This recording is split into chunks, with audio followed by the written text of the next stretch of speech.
Api yang membakar mobil dinasku malam itu bukan sekadar kobaran amarah. Itu adalah panggilan yang memaksa aku menghadapi bayang-bayang masa lalu yang kelam dan keputusan yang tak mudah. Di balik asap dan bara itu, tersembunyi sebuah rahasia. Yang bisa mengoyak bukan hanya kehormatanku, tapi juga persahabatan yang telah lama hilang. Jika seorang prajurit harus memilih antara tugas dan sahabat, kemana langkah yang seharusnya diambil? Langit sore itu berwarna jingga tembaga. Cahaya matahari terakhir menyusup lewat sela-sela barak, menyorot wajah-wajah lelah yang baru saja menyelesaikan pelatihan tempur. Suara gemerincing senjata dibersihkan dan canda tawa para prajurit menjadi nyanyian terakhir hari itu.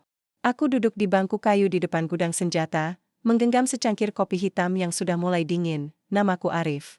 Serda Arif Ramadan. Usia 30 lebih sedikit, berdinas di Batalion Infanteri. Sejak usia 20, seragam loreng ini sudah menjadi kulit kedua bagiku.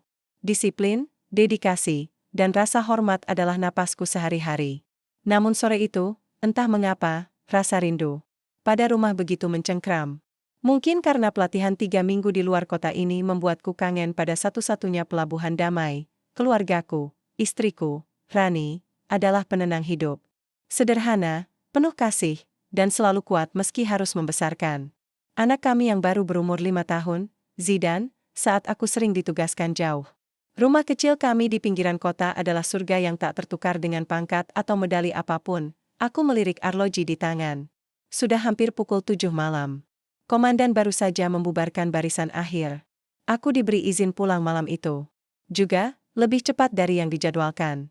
Sebuah keberuntungan langka. Serda Arif, hati-hati di jalan. Jangan lupa titip salam buat Burani. Sapa Letda Yoga sambil menepuk bahuku, aku mengangguk dan tersenyum. Siap, Dan. Terima kasih izinnya. Langkah kakiku terasa ringan menuju garasi. Mobil dinas tua yang biasa kugunakan, sebuah Kijang berplat militer, sudah menunggu di sana. Mesinnya tidak sempurna, kadang ngadat, tapi tetap setia membawaku pulang. Aku memeriksa ban dan lampu, kebiasaan lama yang tak pernah kutinggalkan. Lalu, aku menghidupkan mesin dan meluncur ke jalan beraspal yang mulai sepi, jalanan menuju rumah melewati hamparan sawah dan perumahan yang mulai gelap. Radio. Di mobil menyala pelan, memutar lagu lama dari Ebiet G. Ade, nada sendu yang cocok dengan suasana hatiku. Aku membayangkan Rani sedang memasak di dapur, aroma tumisan bawang yang khas, dan Zidan yang pasti berlari ke pintu saat mendengar suara mobilku. Tapi takdir punya caranya sendiri menyambut kepulanganku, ketika aku berbelok di tikungan terakhir. Menuju kompleks rumah, aroma hangus tiba-tiba menerpa. Awalnya samar, lalu makin kuat. Mataku terpaku pada cahaya merah yang menyala di kejauhan. Dan saat aku mendekat, dadaku terasa diremas, itu rumahku. Itu mobil dinasku. Terbakar, aku menepikan mobil dan melompat keluar. Api sudah melalap setengah kendaraan dinas yang biasa kupakai. Api menjilat kap depan, lalu merambat ke ban dan kaca. Suara ledakan kecil terdengar dari dalam, mungkin tangki bahan bakar. Warga sekitar berdiri di kejauhan, beberapa berteriak meminta air, yang lain hanya bisa menonton dengan wajah ngeri. Zidan. Rani, aku berteriak, berlari ke arah rumah, pintu depan terbuka. Rani keluar dengan Zidan dalam gendongannya, batuk dan wajah pucat. Aku langsung memeluk mereka. Seluruh tubuhku gemetar. Ada yang lempar botol, pakai bensin. Rani bicara. Tersendat. Mereka kabur naik motor, aku mengusap punggungnya, berusaha menenangkan. Tapi pikiranku sudah dipenuhi amarah. Siapa yang berani melakukan ini? Siapa yang cukup gila membakar mobil dinas militer, tepat di halaman rumahku? Petugas pemadam kebakaran baru datang 15 menit kemudian. Api berhasil dipadamkan, tapi kendaraan itu hangus. Hanya rangka yang tersisa. Aku menatapnya dalam diam, rahangku mengeras. Ini bukan tindakan sembarangan. Ini pesan. Ancaman. Malam itu, aku tidak bisa tidur. Zidan tertidur di sampingku, tubuhnya masih gemetar. Rani duduk di kursi sambil menatap kosong ke arah jendela. Aku bangkit, membuka lemari, dan mengeluarkan pistol dinas yang selama ini kusimpan dalam brankas. Tanganku gemetar saat memegangnya, bukan karena takut, tapi karena marah. Sesuatu di dalam diriku retak malam itu. Harga diriku sebagai prajurit, sebagai kepala keluarga, telah diinjak-injak. Paginya, aku melapor ke markas. Komandan menatapku dalam-dalam setelah aku selesai bercerita. Kau tahu siapa pelakunya? Aku mengangguk pelan. Belum 100%. Dan, Tapi saya curiga kuat pada kelompok Grip Jaya. Komandan mendengus. Ormas itu sudah sering masuk laporan warga. Tapi sulit disentuh secara hukum. Banyak backing di belakang mereka. Aku mengatupkan rahang. Kalau mereka main di wilayah saya, membahayakan keluarga saya tidak bisa tinggal diam. Dia menatapku lama. Lalu perlahan berdiri dari kursinya dan menepuk bahuku. Kumpulkan. Bakti. Tapi ingat, kita TNI. Kita tidak bergerak tanpa strategi. Kalau kau ingin bertindak, kau tidak sendiri. Hatiku menghangat. Tapi juga semakin berat. Ini bukan lagi sekedar balas dendam. Ini soal kehormatan. Soal keamanan.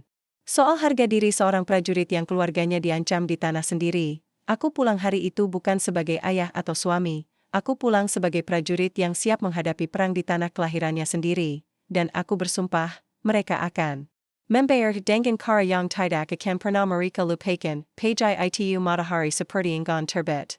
Awan kelabu menggantung rendah di atas atap rumahku yang kini terasa lebih sunyi dari biasanya. Bau asap dari sisa kebakaran semalam masih melekat di udara, menyelinap masuk ke dalam rumah seperti luka yang tak kunjung sembuh. Di halaman, mobil dinas yang hangus tinggal kerangka logam hitam legam, seperti nisan bisu atas harga diriku yang diinjak-injak. Rani menatap kosong ke arah jendela, memeluk Zidan yang belum sepenuhnya pulih dari ketakutan semalam. Anakku itu tak banyak bicara. Pagi ini, biasanya, ia akan berlarian dengan boneka robotnya, menirukan gerakan baris berbaris yang sering kulakukan. Tapi pagi ini, Zidan hanya duduk diam dalam pelukan ibunya. Matanya kosong. Dan itu mengentem hatiku lebih keras daripada peluru aku. Berdiri di halaman. Pandanganku terpaku pada bekas kobaran api. Sepatu dinasku menjejak di atas tanah yang basah oleh sisa air pemadam. Mataku menyapu lingkungan sekitar. Beberapa tetangga berdiri di kejauhan, pura-pura tidak memperhatikan. Tapi aku tahu, mereka tahu. Ada ketakutan di mata mereka, dan sebagian lagi, mungkin rasa puas tersembunyi. Dunia ini memang tidak pernah sepenuhnya berpihak. Arif, suara Rani memanggil pelan dari belakang. Aku menoleh, ada yang melempar botol dari luar pagar. Aku sempat lihat bayangan motor, tapi terlalu gelap, lanjutnya. Mereka sengaja nunggu kau pulang. Aku menjepalkan tangan. Tidak hanya menyerang simbol dinas, mereka menunggu aku. Mereka ingin aku tahu bahwa aku target. Ini bukan teror sembarangan. Ini pernyataan perang, dan aku takkan diam. Di markas, laporan sudah mulai diproses. Beberapa petugas militer mengumpulkan dokumentasi dan keterangan dari warga sekitar. Tapi dari raut wajah mereka, aku tahu ini bukan investigasi biasa. Di luar sana, dunia sipil punya banyak pagar hukum yang bisa menahan langkah tentara. Sekali saja kami bergerak tanpa perintah, tanpa legitimasi, kami bisa dianggap melanggar. Dan aku tahu benar risikonya, namun, aku juga tahu satu hal yang pasti, keluargaku tidak akan aman kalau aku hanya menunggu hasil laporan. Siang itu, aku menyelinap ke gudang penyimpanan intelijen. Aku tahu tempatnya. Aku tahu siapa yang bertugas di sana.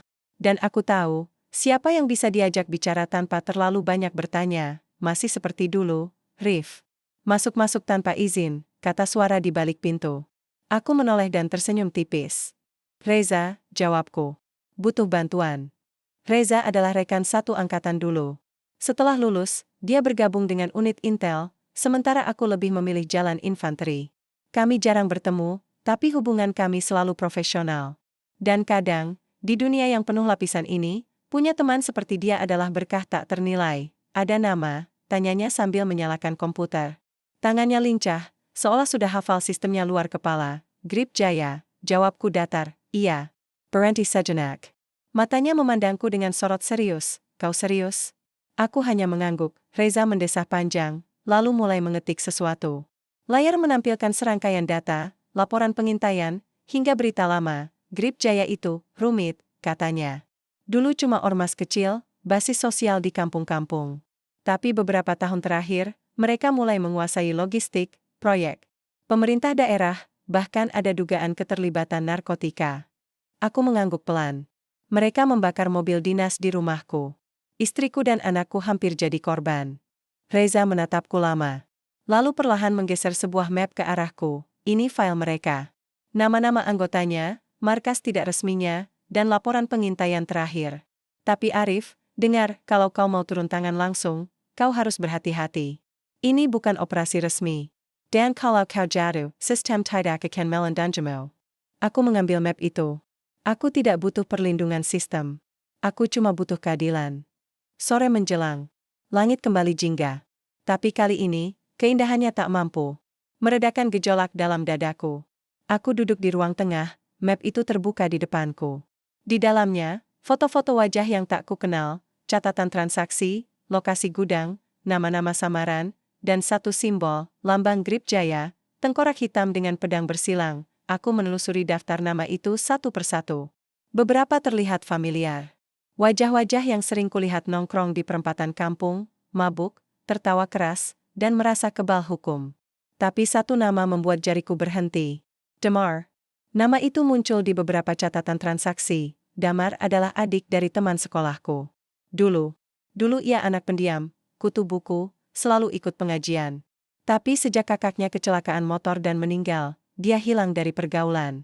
Aku tak pernah menyangka namanya muncul di organisasi kekerasan seperti ini. Kupandangi lagi simbol di halaman. Depan map. Simbol kematian. Simbol perlawanan tanpa era. Mereka pikir mereka bisa bertindak sesukanya. Mereka pikir tidak ada yang akan menyentuh mereka.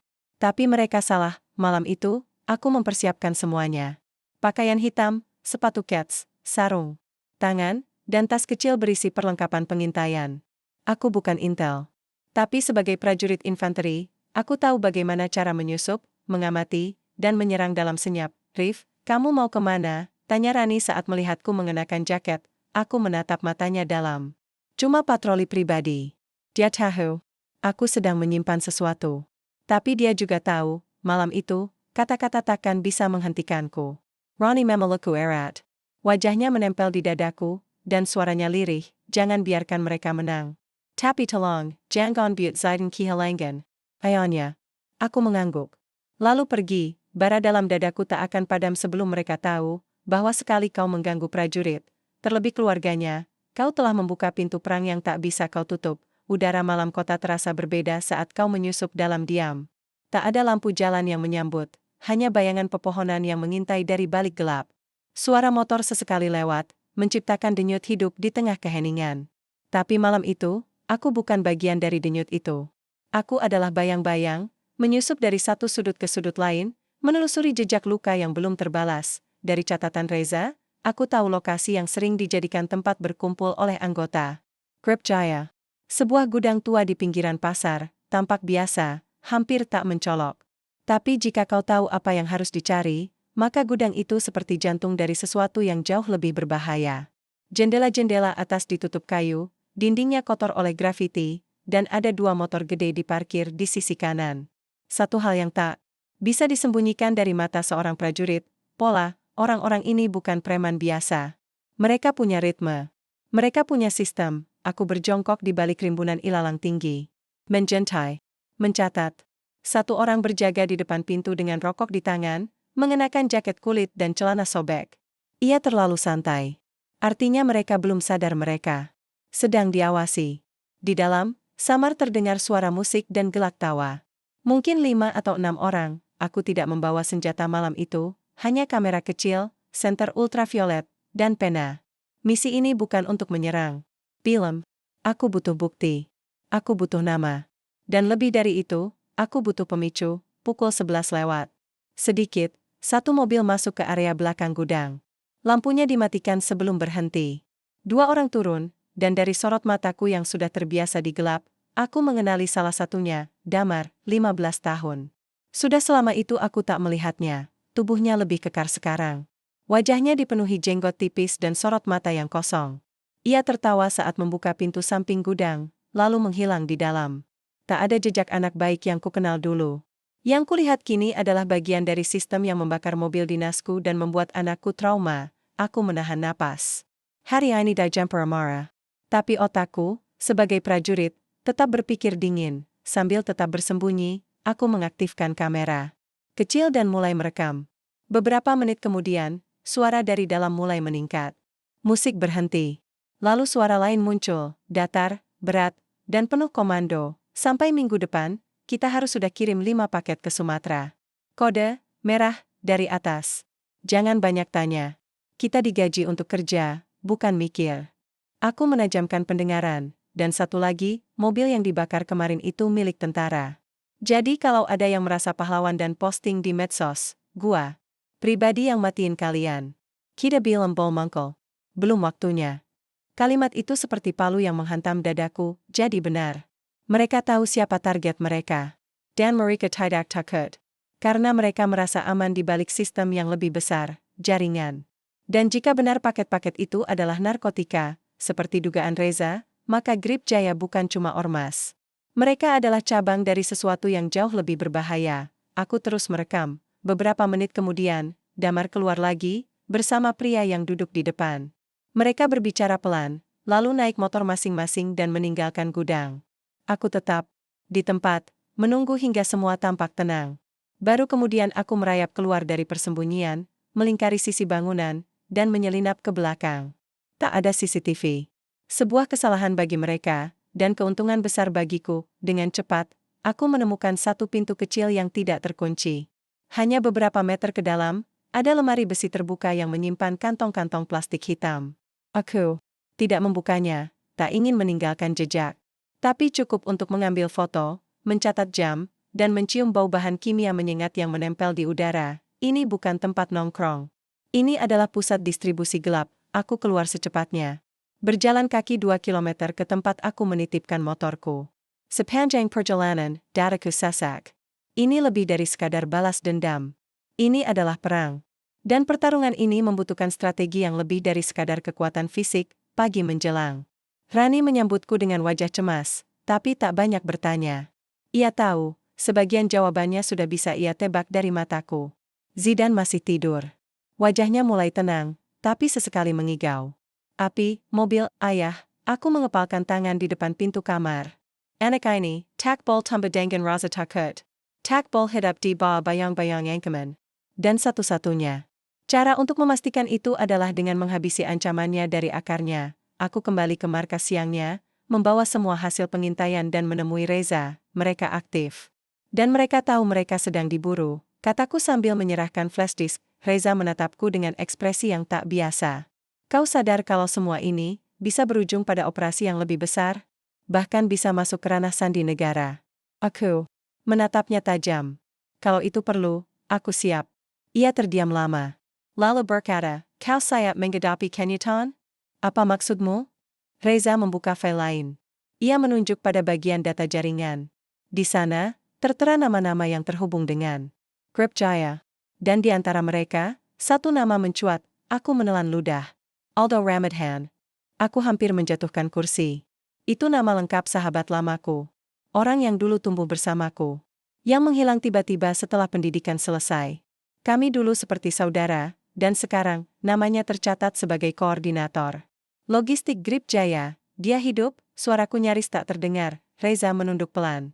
Dan dia bukan anak baik sekarang. Dunia seolah berhenti sejenak. Nafasku berat. Otakku mendadak kosong. Tapi tubuhku terasa panas, seperti bara yang disiram bensin. Ini bukan lagi tentang orang asing yang menyerang keluargaku. Ini tentang orang yang pernah berdiri di sampingku. Sekarang menjadi musuh di balik tirai gelap, langit sore menggantung. Di luar jendela markas. Dan aku tahu, badai yang sebenarnya belum datang. Tapi langkah ini sudah tak bisa kuhentikan, bahkan jika di ujungnya aku harus melawan orang yang dulu kupanggil saudara. Setelah malam itu, langit terasa lebih berat. Bukan hanya karena mendung yang menggantung di cakrawala, tapi karena nama itu, Aldo Ramadhan, terus bergema di kepalaku. Seakan dunia sengaja memutar ulang setiap kenangan bersamanya, mencabik. Kepercayaan yang dulu kukira takkan pernah runtuh. Aku menatap layar laptop di ruang kerja kecil di rumah. Di hadapanku, foto-foto lama dari pelatihan dasar militer 20 tahun lalu tersusun rapi dalam folder digital. Di setiap gambar, senyum. Aldo selalu hadir. Kadang di sisiku, kadang menggenggam bendera regu kami, kadang memegangi bahu temannya dengan tawa lebar. Ia bukan sekadar teman. Ia seperti kakak yang tak pernah kupunya. Kami tidur di barak yang sama, makan dari piring yang sama, bahkan pernah terluka bersama saat simulasi medan berat. Aku ingat malam ketika kami berdua dihukum berdiri berjam-jam dalam hujan, hanya karena tertawa saat apel malam. Tapi kami tak pernah mengeluh. Karena kami percaya, saudara bukanlah soal darah, melainkan soal luka yang dibagi bersama. Namun sekarang, Aldo bukan lagi sosok yang kukenal. Ia adalah koordinator logistik sebuah organisasi kriminal. Pemimpin dalam bayang. Dalang dari kekacauan. Dan aku, mungkin satu-satunya orang yang cukup mengenalnya untuk tahu bahwa ini bukan sekadar pengkhianatan. Ini tragedi. Aku kembali menemui Reza 2 hari setelahnya. Ia sedang memeriksa berkas pengiriman data ke komando atas, matanya sembab karena kurang tidur. Tidak ada waktu untuk istirahat saat situasi semakin rumit. Aku butuh tahu semua tentang Aldo, kataku tanpa basa-basi. Reza menatapku sebentar, lalu menggeser kursinya ke kiri, membuka laci di bawah meja dan mengambil satu map berwarna abu-abu. Aldo menghilang setelah operasi gabungan di Kalimantan 11 tahun lalu, jelasnya. Waktu itu, ia menjadi salah satu pemimpin regu pencarian. Tapi setelah operasi selesai, ia tidak kembali ke markas. Disangka gugur. Tapi tak pernah ditemukan jasadnya. Aku menggigit bibir bawahku. Dan tak ada yang mencarinya? Dicari. Bertahun-tahun. Tapi jejaknya menguap. Reza menarik napas panjang, lalu melanjutkan, lalu 3 tahun lalu, nama Aldo muncul dalam pantauan Satgas Narkotika. Bukan sebagai pengguna, tapi sebagai penghubung logistik dari ormas yang berubah. Jadi sindikat. Saat itulah kami tahu dia belum mati. Tapi dia telah memilih hidup di sisi yang lain. Aku menunduk. Kau tahu betapa dekatnya aku dengannya, kan? Justru karena itu aku memberitahumu lebih dulu, jawab Reza. Karena jika benar, Aldo pemimpin lapangan Grip Jaya, maka satu-satunya cara untuk membongkar semuanya adalah dengan menjatuhkan dia. Aku terdiam lama. Bagaimana mungkin kau menjatuhkan orang yang pernah menolongmu bangkit saat kau nyaris putus asa? Bagaimana?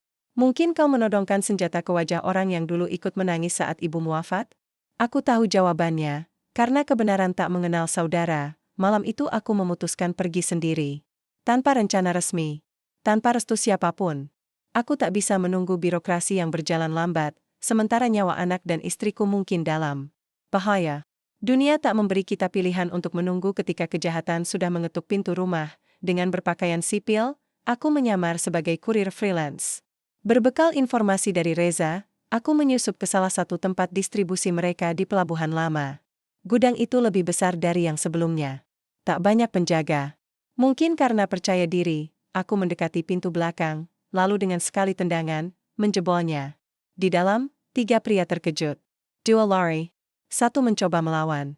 Tapi aku lebih cepat. Kunci lutut, jatuhkan ke tanah, dan tekuk tangannya ke belakang. Di mana Aldo Ramadan? Tanyaku dingin. Pria itu menggeliat, berusaha melawan. Tapi tekanan. Tanganku cukup untuk membuatnya mengerang. Dia di gudang pusat, teriaknya akhirnya. Tapi dia hanya datang sesekali. Dia bukan bos besar, Kuma Parantara. Aku melepaskannya, menendang pistol yang disembunyikannya di pinggang, lalu mengikatnya dengan tali plastik dari rak. Aku tak butuh lebih dari itu. Yang aku butuh hanyalah satu arah, markas pusat. Markas pusat mereka ternyata berada di sebuah rumah tua bergaya kolonial di pinggiran kota, dikelilingi pagar besi tinggi dan tanaman lebat. Jika kau tak tahu apa yang kau cari, rumah itu tampak seperti bangunan terbengkalai. Tapi dari jendela atas, sesekali terlihat cahaya. Dan suara dari dalam? Terlalu hidup untuk sebuah rumah kosong. Aku menyelinap lewat sisi utara, menggunakan dinding tetangga yang jauh lebih rendah. Melompat, berguling, dan bersembunyi di balik semak. Saat itulah aku melihatnya, siluet Aldo di balkon lantai 2. Berdiri sendiri, memegang gelas di tangan. Ia terlihat jauh lebih tua. Rambutnya lebih pendek, dan wajahnya keras. Tapi aku mengenalnya, dia masih sahabatku. Tapi sahabat yang telah berubah menjadi bayangan. Aku mengambil kamera, merekam visual. Lalu pergi tanpa meninggalkan suara. Aku butuh lebih dari sekadar bukti visual. Aku butuh rencana. Sebab untuk menghadapi Aldo, aku tak hanya butuh senjata, tapi juga hati yang kuat. Di rumah, Rani menungguku dengan wajah lelah. Kamu tak bisa terus begini, katanya. Zidan semakin ketakutan. Aku juga. Aku memeluknya erat. Aku tahu. Tapi kita hampir sampai. Aini. Semua akan selesai. Ia menatapku lama, lalu mengangguk. Tapi matanya menyimpan kekhawatiran yang dalam. Karena ia tahu, aku bukan lagi Arif yang ia kenal dulu. Aku telah berubah. Terbakar oleh amarah. Dan digerakkan oleh dendam, dan jauh di dalam diriku, aku tahu, jika aku akhirnya harus menodongkan senjata ke arah Aldo, maka akan ada bagian dari hatiku yang takkan pernah kembali utuh. Malam turun perlahan, menyelimuti kota dengan selimut kelabu yang dingin. Angin meniup lembut dedaunan di luar, tapi di dalam diriku, badai sedang mengamuk. Aku duduk sendiri di ruang belakang, memandangi peta yang kugambar dengan tangan, penuh tanda merah dan garis arah yang tak berhenti bertambah. Setiap titik di sana adalah tempat yang pernah kupijak dalam seminggu terakhir. Gudang pertama, pelabuhan. Rumah kolonial itu. Setiap tempat membawa satu benang kusut yang terhubung ke pusat, ke Aldo. Aku tahu kami makin dekat dengan kebenaran. Tapi yang belum ku tahu adalah, apakah aku akan sanggup menghadapi kenyataan saat semuanya terbuka? Pagi hari, aku menerima pesan dari Reza, sinyal koordinat dari rumah kolonial itu aktif. Mereka sedang rapat besar. Kita harus masuk malam ini. Sudah dapat restu dari atas. Aku butuh kau pimpin pasukan. Aku menatap layar ponsel lama sekali. Kata-kata itu seperti tombak yang menembus langsung ke dada. Pimpin pasukan. Serba Marquez. Tangkap atau lumpuhkan Aldo, pilihannya terdengar jelas. Tapi bagiku, ini bukan sekadar operasi. Ini adalah pertarungan antara masa lalu dan tanggung jawab. Dan aku tahu, aku tak bisa lari dari dua-duanya. Malam itu, aku berdiri bersama 8 anggota pasukan khusus di titik aman dekat markas.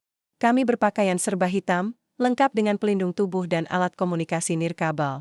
Tak ada suara, hanya isyarat tangan dan desahan napas yang menegaskan betapa serius misi ini. Reza mendekat dan memberiku satu amplop kecil.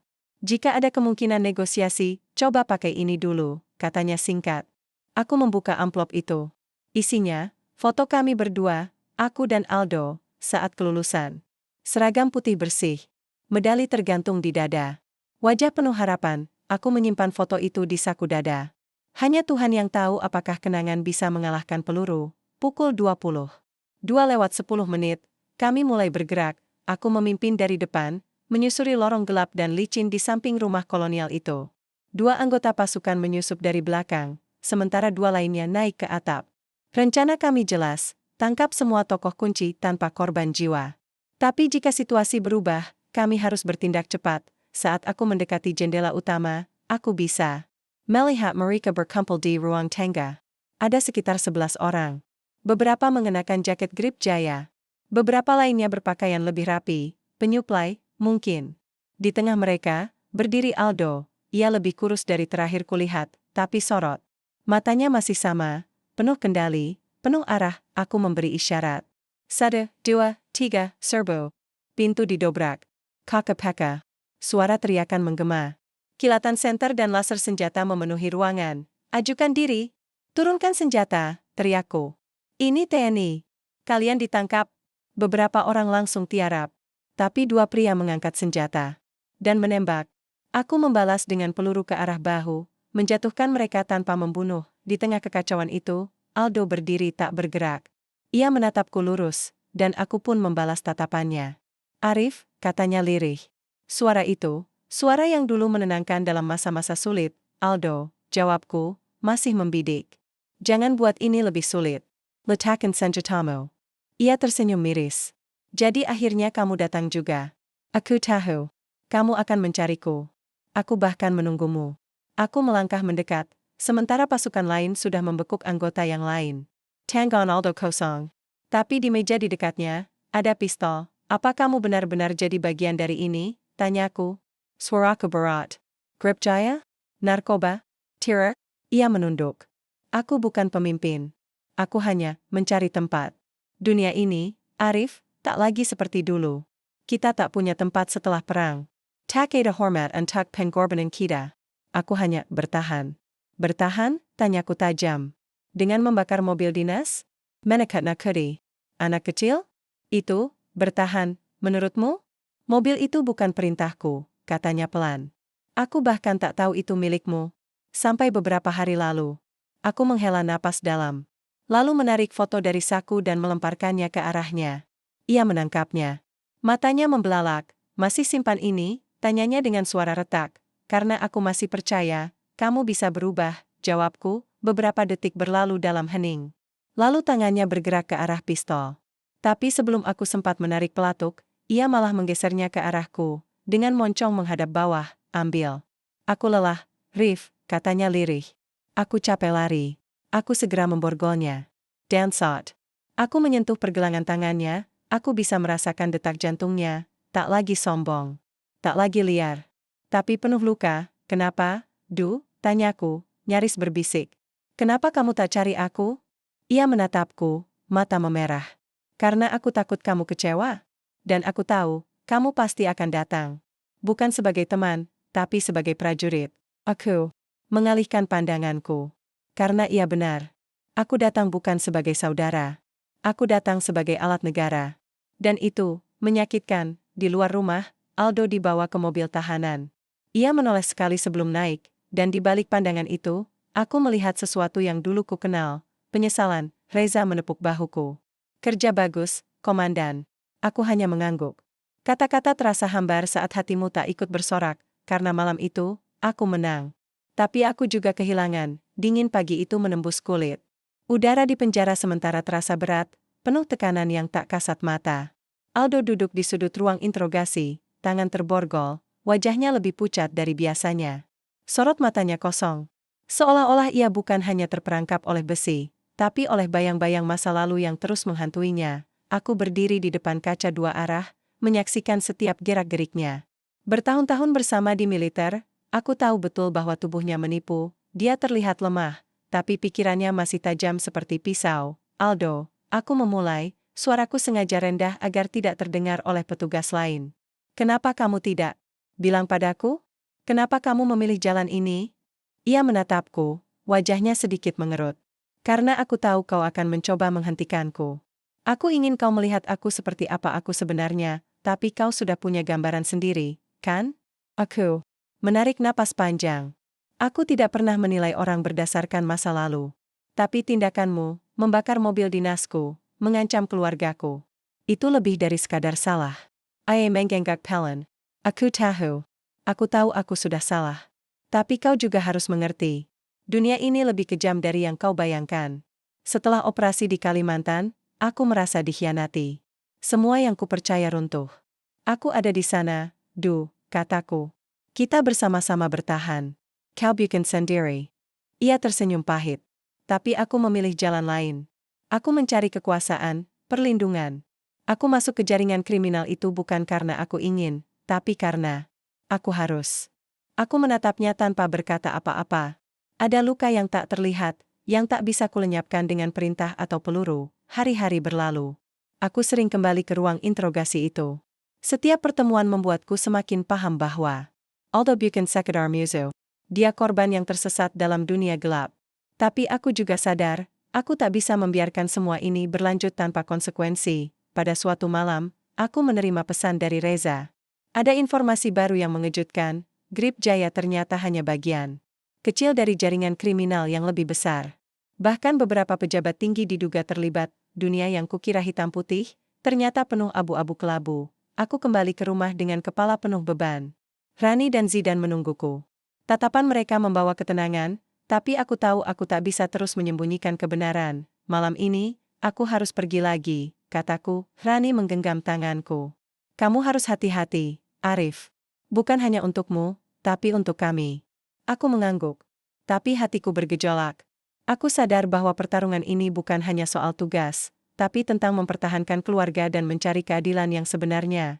Keesokan harinya, aku mengumpulkan pasukan kecil. Rencana berikutnya adalah menggali lebih dalam, membongkar jaringan yang lebih luas di balik Grip Jaya.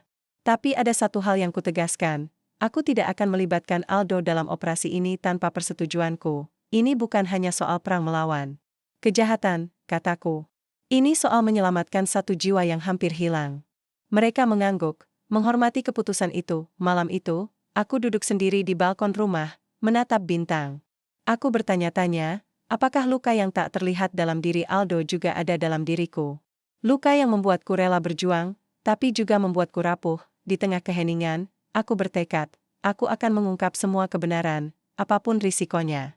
Karena aku tahu, jika aku gagal, bukan hanya keluargaku yang hancur, tapi juga harapan untuk sahabatku. Kota tak pernah benar-benar tidur. Lampu jalan yang berkelip redup dan deru kendaraan menjadi latar belakang yang konstan, mengingatkanku bahwa dunia terus berputar, tak peduli seberapa berat beban yang kutanggung. Setelah kejadian di rumah kolonial itu, hidupku berubah. Siriap. Langkah menjadi pengawasan, setiap kata terbungkus kewaspadaan. Aku dan tim mulai memburu jejak jaringan yang lebih besar, yang selama ini bersembunyi di balik nama Grip Jaya. Pagi itu, Reza datang dengan wajah serius membawa sebuah berkas. Ini dari hasil pengintaian selama sebulan terakhir, katanya. Sambil membuka laptop. Ada pola pengiriman yang mengarah ke sebuah gudang di pinggiran kota. Tempat ini diduga kuat menjadi pusat distribusi narkoba dan senjata. Aku menatap layar dengan seksama.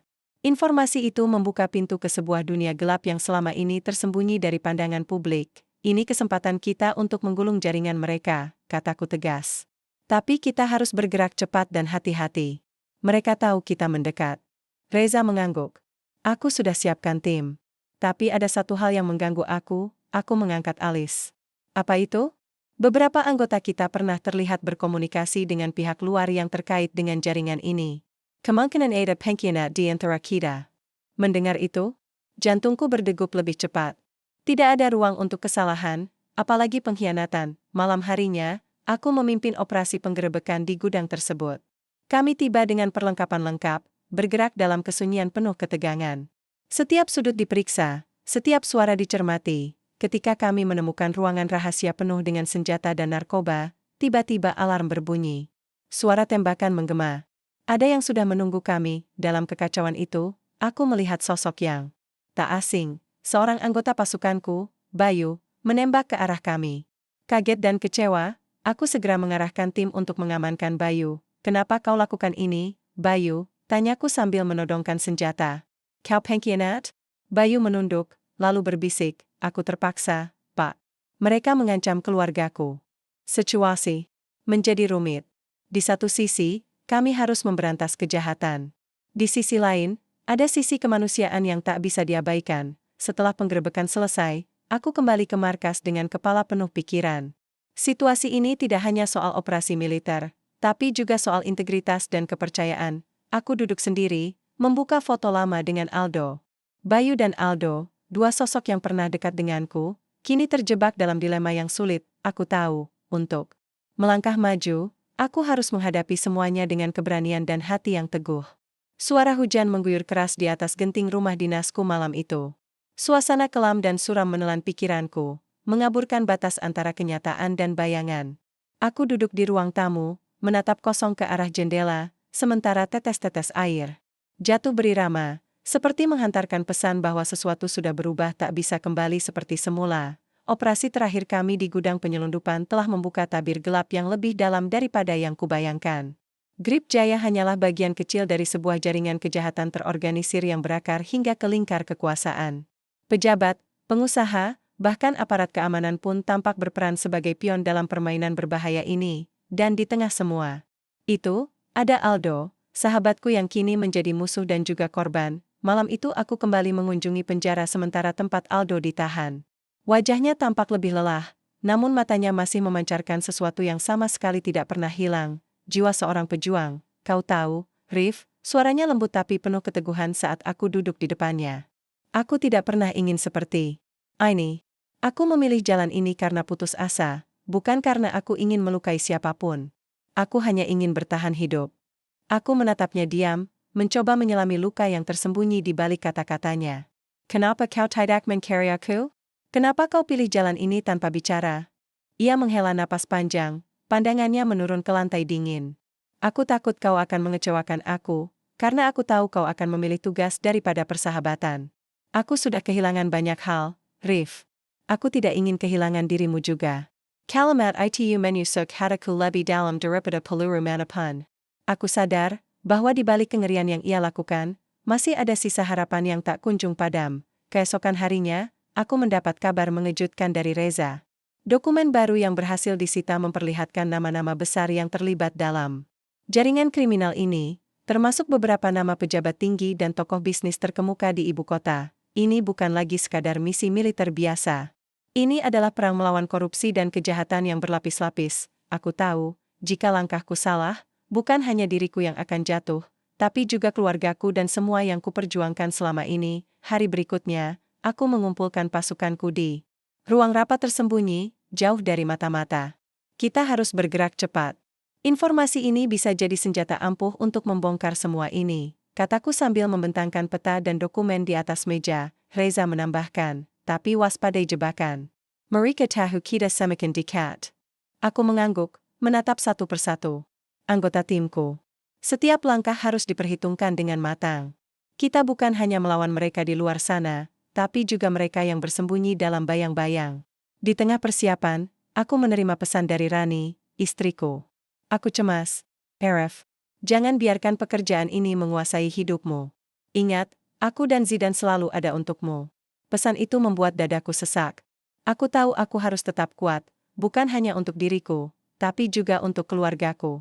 Namun, perasaan takut selalu mengintai, takut kehilangan mereka, takut gagal. Beberapa hari kemudian, kami melancarkan operasi besar ke markas jaringan tersebut. Dengan persiapan matang, kami menyusup dan mengepung gedung yang menjadi sarang mereka.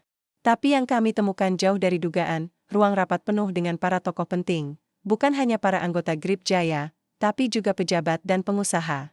Yang selama ini kukira hanya sekadar mitra bisnis biasa. Di sudut ruangan, sosok Aldo berdiri dengan tenang. Namun kali ini, aku melihat sesuatu yang berbeda. Ada rasa penyesalan yang terpendam dalam tatapannya, seolah ia tahu bahwa pertarungan ini sudah sampai pada titik tanpa jalan balik. Ketika kami memasuki ruangan, suasana menjadi tegang. Salah satu pejabat yang terlihat ketakutan menatapku dan berkata dengan suara bergetar, "Pak Arif, kami tidak pernah berniat melibatkan Anda dalam ini. Semua ini hanya masalah bisnis." Aku mengangkat senjata, menahan amarah yang mencoba meluap. "Bisnis yang kau jalankan ini membunuh banyak nyawa.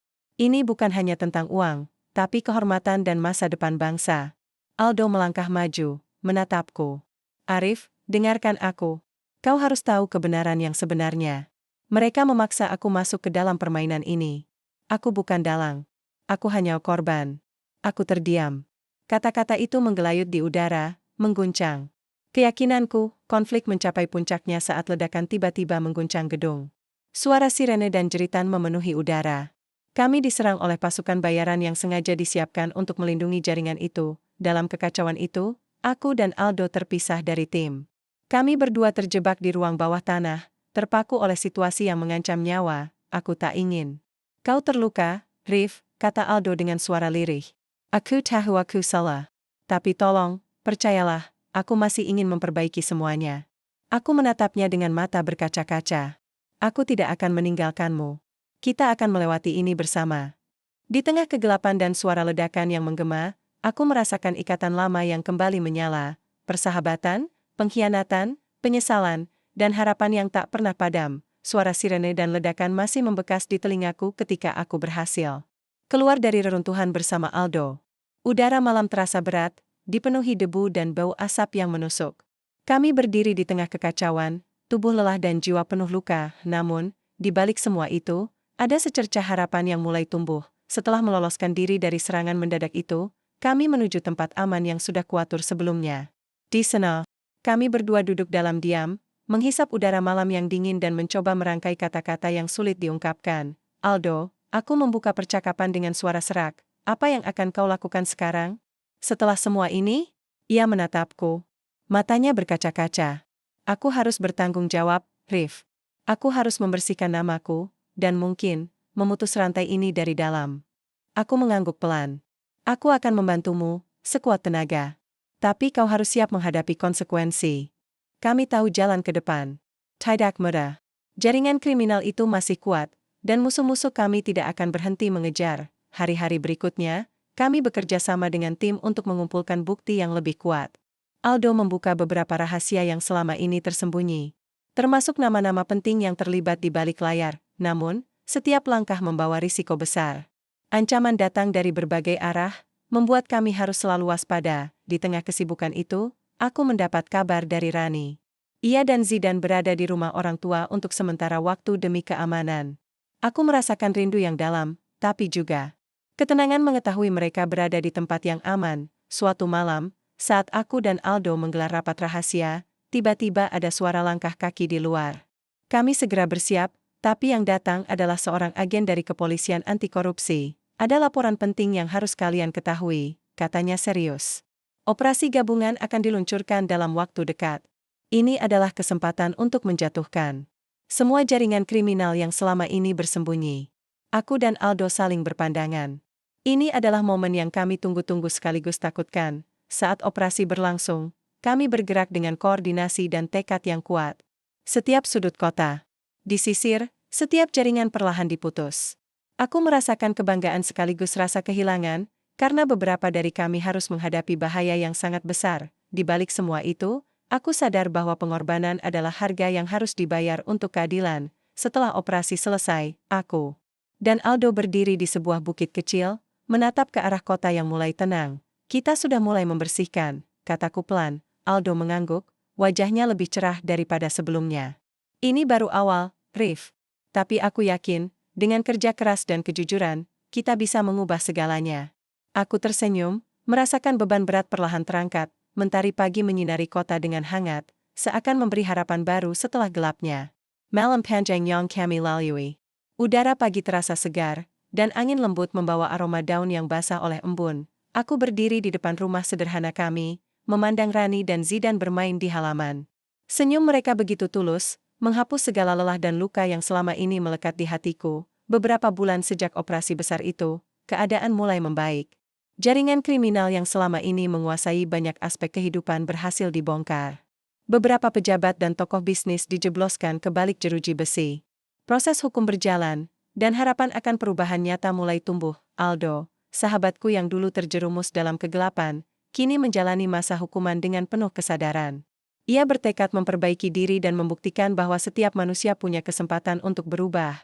Kami masih sering berkomunikasi lewat surat dan kunjungan, berbagi cerita dan saling menguatkan. Hari ini, aku mendapat panggilan dari komandan. Arif, kau telah menunjukkan dedikasi dan keberanian luar biasa. Aku percaya kau akan menjadi contoh bagi prajurit lain. Aku membalas dengan rasa bangga dan haru. Tugas ini berat, tapi juga mulia. Di rumah, Rani memelukku erat. Kita sudah melewati banyak hal, Arif. Aku bangga padamu. Aku membalas pelukannya, merasakan kehangatan yang selama ini aku rindukan. Ini baru permilan, Rani. Untuk kita dan masa depan Zidan. Aku tahu perjalanan ini belum benar-benar usai. Masih banyak tantangan di depan, keadilan yang harus diperjuangkan, dan keluarga yang harus kujaga. Namun, aku siap.